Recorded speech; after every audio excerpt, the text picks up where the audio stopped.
This is a bushingfix.com installation video.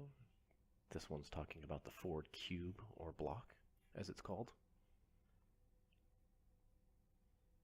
If you've got the old style yellow clip, take a flathead screwdriver and put it in the slot and twist to get the clip up. If you've got it up far enough, you can flip it over and pry it off the rest of the way.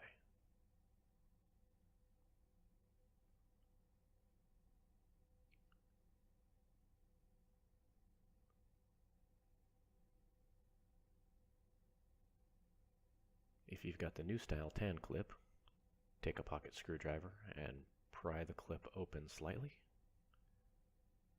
and press it upwards.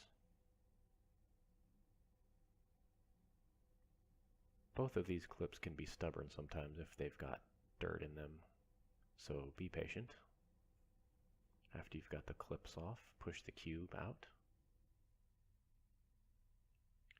and install the new one in the correct direction.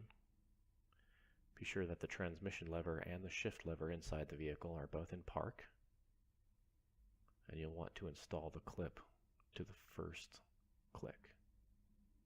It should move freely inside the cable end. Connect the block to the transmission lever and engage the clip to the second click.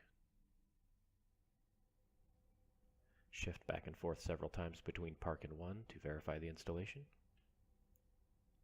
And that's it, you're done.